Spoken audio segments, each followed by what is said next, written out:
Jadi kami sudah berada di Gultik 69. Di sini kami sudah bersama salah satu karyawan, yaitu Baik, di sini kami akan mengajukan beberapa pertanyaan ke Bang Farel. Yang pertama, apa jenis usaha yang Anda jalankan? Bisnis usaha yang saya jalankan selama ini adalah Gultik 69. Gultik 69 ini mulai tikungan yang berasal dari Jakarta pada Blok M. Usaha ini ingin menjadi usaha pada malam hari seperti yang ada di Kota Tuli. Oke, sejak kapan usaha ini didirikan? Usaha ini didirikan pada sekitar 2016 bulan April. Berapa banyak karyawan atau pegawai yang ada di Gultik 69 ini? Ada 7 karyawan, 1 kasir, 1 gerobak, 1 checker, 2 waiter, 1 bersih, 2 lagi bantu-bantu. Oke, selanjutnya kita masuk ke dalam pertanyaan di bagian proses transaksi. Bagaimana proses transaksi yang dilakukan dalam usaha Anda? Apakah sudah menggunakan sistem manual atau sudah terintegrasi dengan sistem digital? Usaha kita ini sudah tersistem dengan sistem digital. Itu aplikasinya YoKBIS. YoKBIS ini semua data akan masuk ke sana. Oke. Yang kedua, apa saja jenis transaksi yang sering terjadi di dalam usaha Anda? Yang sering terjadi di Gultik 69 ini melalui cash, QRIS, maupun transfer bank. Oke, yang selanjutnya, seberapa cepat dan efektif menurut Anda sistem yang Anda gunakan dalam memproses transaksi sehari-harinya? Untuk sistem transaksi cukup efektif karena kita sudah menggunakan QRIS kan, sekarang nggak sistem cash lagi, tapi masih ada juga yang menggunakan cash. Jadi menurut saya sistem QRIS ini sudah cukup efektif. Apakah ada kendala yang sering terjadi dalam pembayaran tersebut? Kalau kendala paling semisal kita QRIS tapi tidak masuk ke bank kita, itu namanya kendala delay. Itu terjadi pada saat sekitar jam 12 malam sampai setengah 1. Kalau terjadi delay seperti itu, apa biasa solusi yang kalian lakukan? Solusinya customer harus membayar cash. Tapi jika ada notif atau dari mobile bankingnya balik, cashnya kami balikkan. Oke.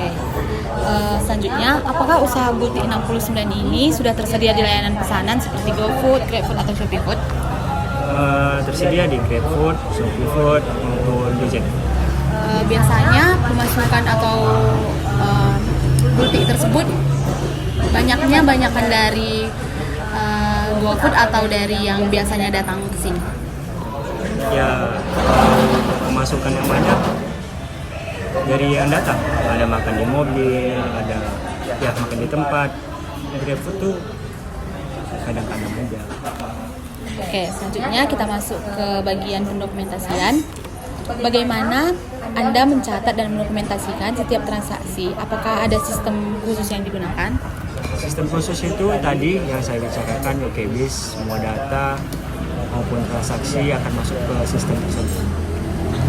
Oke, selanjutnya, seberapa sering Anda melakukan audit atau pencatatan terhadap dokumen transaksi yang telah Anda buat?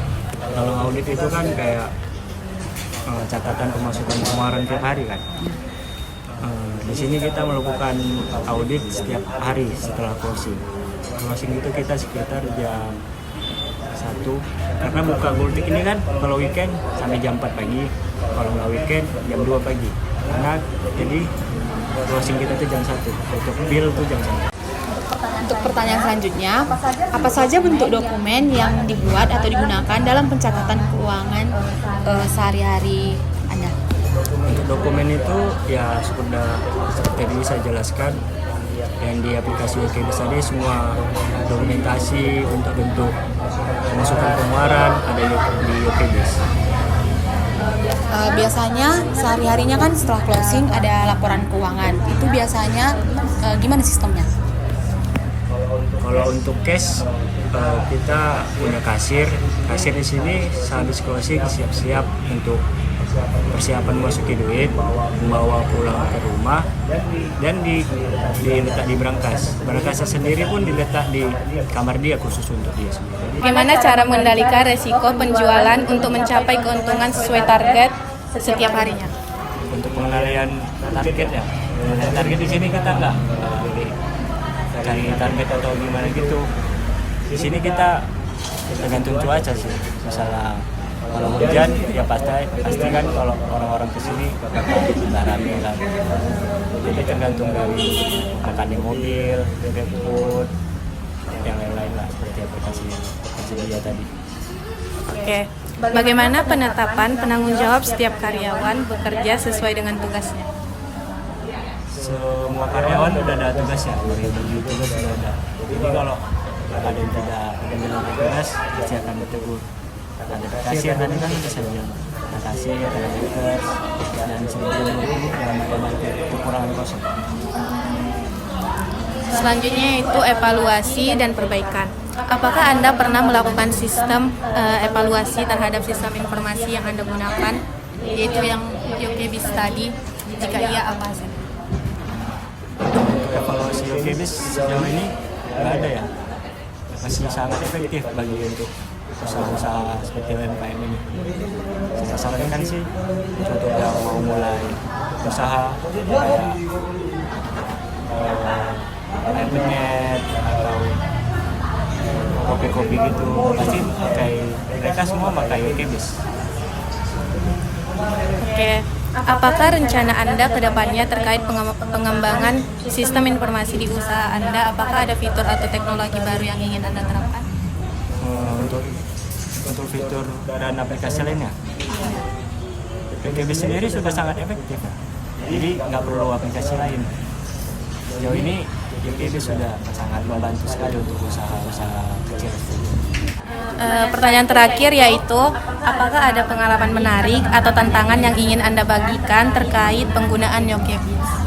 Untuk tantangan sendiri, coba lakukan di sini untuk dipakai dalam UMKM kecil kan, kayak angkringan, di pinggir jalan seperti itu, pasti akan sangat terbantu dalam memakai aplikasi YoKBIS tersebut.